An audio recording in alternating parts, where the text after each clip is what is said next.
what would it mean to go beyond all of it? Well, the answer would be to somehow remain as the non-doer. At all these other dimensions which we expressed, as long as you identify with them, then you are doing them, consciously or subconsciously. You see? But you can surpass, you can overcome, you can go beyond the karma if you extract that sense of doership from all of these domains of your beings. So to say, I am not the physical body. I am not the energetic body. I am not the emotional body. I am not the mental body. Ultimately to say, I am not the soul. That's a trickier one, because the root of the soul, we could say, is this I am feeling. Yes? But you can extract yourself to the root of that. Do you see how beautifully it enters and it connects to self-inquiry? So what would it mean to do karma yoga? What would it mean to be the non-doer? Who would remain to do things? Would there be a lack of action? Or would action continue? How can you act but not be there as the doer? Because that's the karma yoga, that's the solution to our puzzle. Because we constantly would create karma as long as we are those doers, we identify with it. Yes? The question is, said to extract the soul. If we're a spirit that resides in the body with a soul, how do you extract the soul? I didn't say to extract the soul, but if I said that, then I made a mistake. But I said you can even go beyond that identification as a soul. So to remain into that pure awareness, pure consciousness, pure bliss, which would be to rest as the self, as the supreme reality. Still, everything which, all the karma that we are speaking about, is related to the soul. It's not related to the supreme reality. Yes, so it's expressing itself through a kernel of individuality, which we can call it our soul. Yes, and this individuality grew to have certain tendency that eventually expressed itself as that which you take yourself to be here, which is also an aspect, a manifestation of the supreme reality, except that it takes itself to be here as a human, you see. So karma yoga, it's a very tall order, isn't it? To be able to act in a way in which there is no doer. Because what would happen in that moment? What would remain? Well, the subject was approached by Krishna in Bhagavad Gita when him and Arjuna found themselves in the middle of a battle, in the middle of a battlefield between two armies. And Arjuna, who was the warrior, who was protecting the, we can say, the rights or the welfare of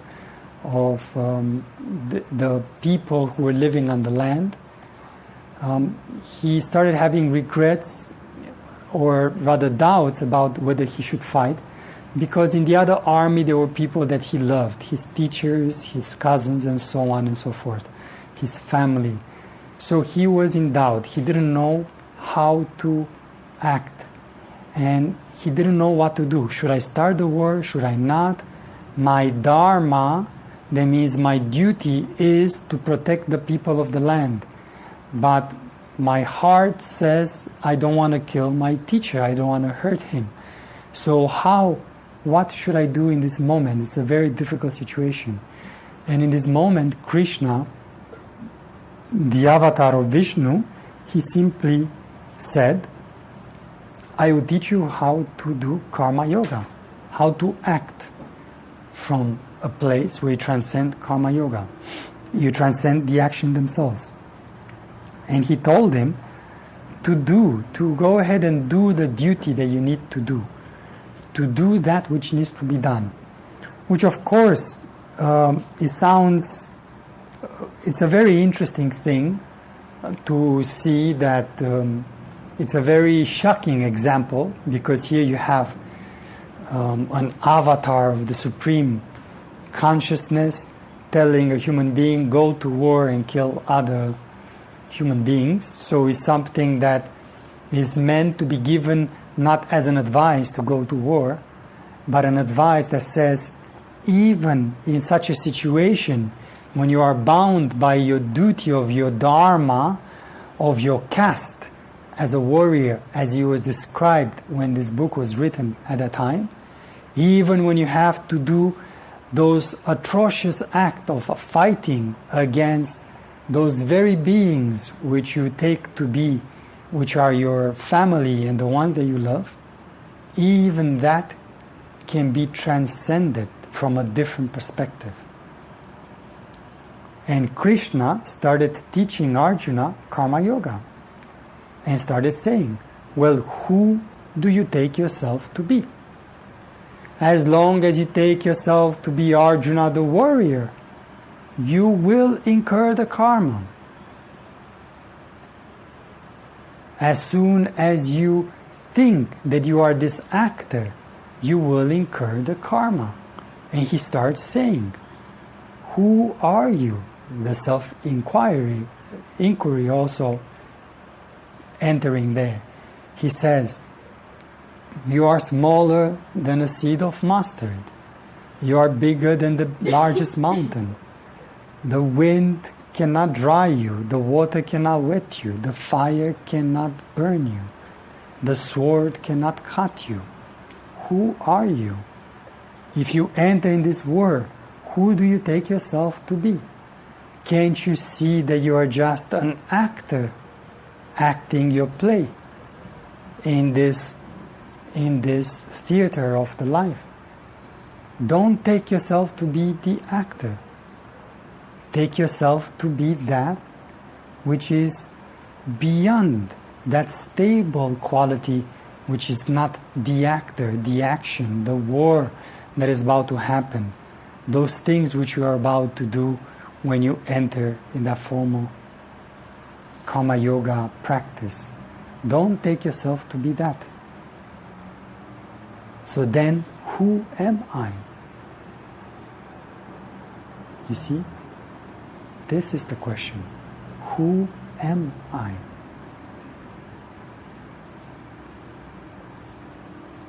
And then Krishna continues later on.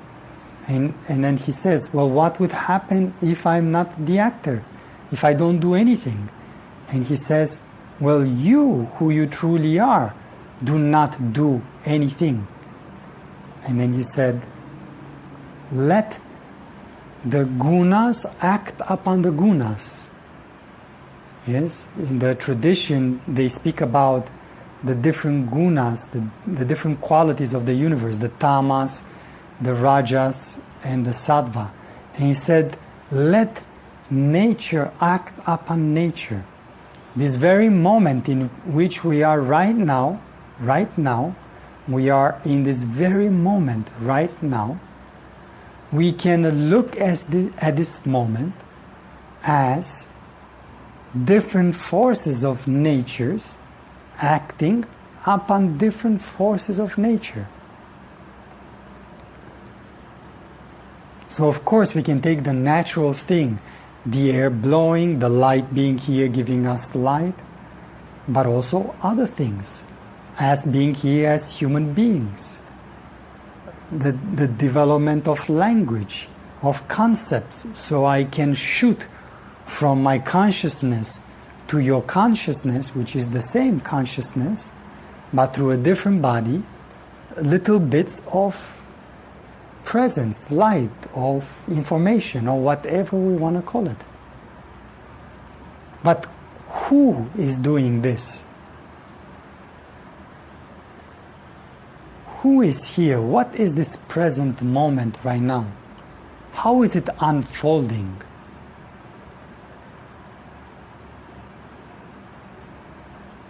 What would happen if you were to rest in the deepest depth of your being without doing anything? What if you just remain as simply pure presence, pure beingness? Do you need to do anything to be here right now? Are you making an effort to be? No. Yes. So this is a very simple thing, right? So we can rest here together right now, and there's nothing you need to do to be who you are, so you can rest in a sense of being. Well, this sense of being, you can feel it as a sense of being, as a sense of existing at the level of the physical body, which means you relax the physical body to just be relaxed, to not feel like you are tensed about to do something for it to be. So you relax the physical body. And you relax the energetic body. You don't need to do anything energetically to be. You relax your emotions, your astral aspect of your being, let's say emotional qualities, or in a sense of dreaming or subtle perceptions. You relax your senses. You don't need to grasp at anything. Things just come to you. You don't need to grasp with your eyes to see me. You just relax and it just comes. You relax your hearing, your touch. Then you relax your mind. You don't need to think to be. Whatever happens, happens. A thought appears, let it come. I don't need to think. I don't need to think to be. If a thought comes, you'll come. I don't need to take it as mine. It's not my thought. I didn't say, abracadabra, think about the pink elephant. I didn't. It just appeared. It just popped. I was like, well, then the same way you came uninvited, you can also go, because you are not invited. So, in this way, you can rest into a sense of beingness.